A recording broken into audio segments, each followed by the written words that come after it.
Hello everyone, my name is Shadma and I am a counseling psychologist.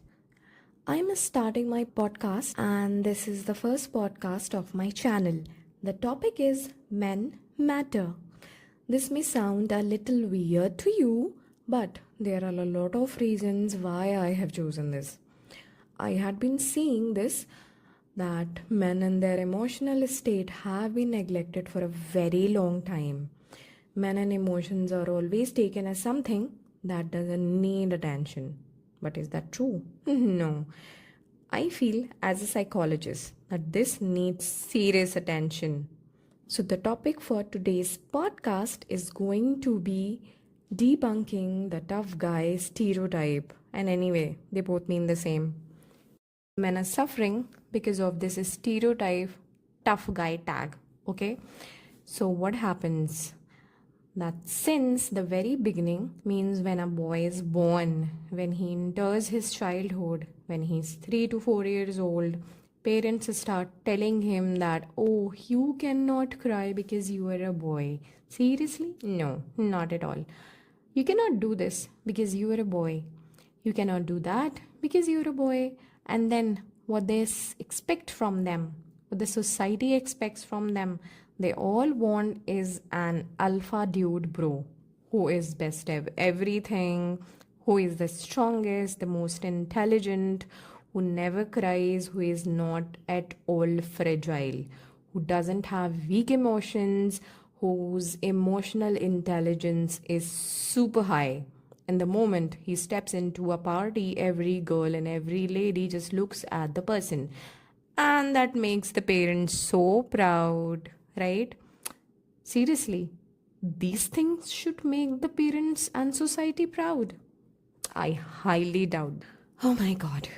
Really? How can this society put a person into such a difficult situation? Can you even imagine? There is a long list of different kinds of men. Men can be nerdy, athletes, sensitive, emotional, stoic, disabled, trans, gay, straight, queer, unemployed, rich, poor, and whatnot. So, why are we putting them into our criteria? And the very first question that hits my mind is a boy who cannot cry can be emotionally stable and mentally strong when he grows up?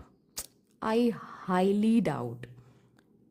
Does crying define your strength or weakness?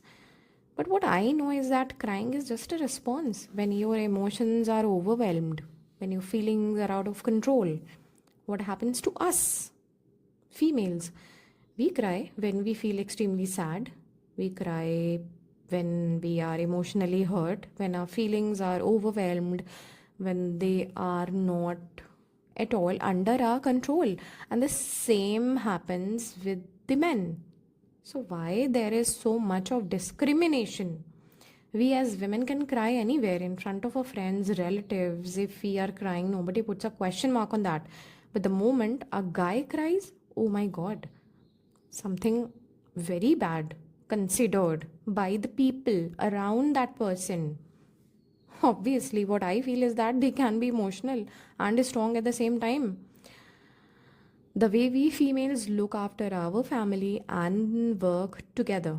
Similarly, they too tolerate a lot of tantrums from their wives. My dear females, I'm not talking about all, okay? So don't take it personally. Their mothers, daughters, and their sons, they have to look after the expenses. A lot of times they sacrifice their own needs and their dreams just to fulfill their family's desires. So, if they are, if they can be so strong, can sacrifice a lot of things for us, why can't we give them the liberty to be what they want to be? Isn't it? Why can't we give them the right to be emotionally free, to be emotionally fragile, to cry, to respect their tears? Why can't we do that? I want that kind of emotional freedom for men because what I feel is that it is really high time. Exactly the same what we women have. We have all the right to be emotional. So I want all the men to be emotionally free. I want them to be emotional too. I want that freedom for them, and this should be accepted by all of us, the entire society. I want to break the stereotype. What is the tough guy? What is an alpha male as described by different movies? Come on. I mean, that is bullshit.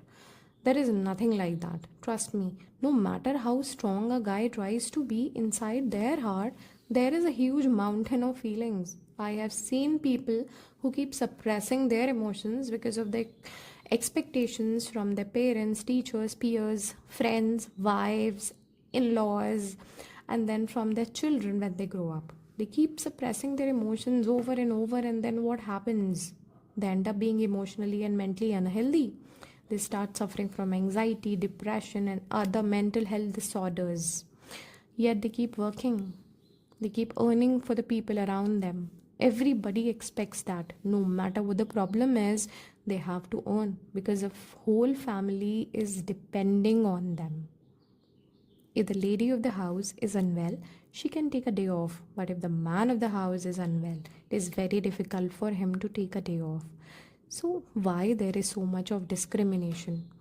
Well, talking about discrimination, I mean, I will talk about many kinds of discriminations that are prevailing in our society. But for now, I just want to understand that everybody should give them the liberty to be emotionally stable and sometimes emotionally unstable. And that should be respected. Okay? We should respect their thoughts, vulnerability, and their fragile state. We respect them when they are strong, tough, making the decisions, making difficult choices, controlling things, and protecting us when they are managing a big business, job, or family. We respect, right? So at the same time, I want everybody to respect their emotional boundaries and let them be what they want to be. So for this topic, this was all. I will be coming soon with the next episode of my podcast with another topic. And I hope you will definitely think about it. If you liked the content, do not forget to like and subscribe. Follow for more. Thank you. Bye bye.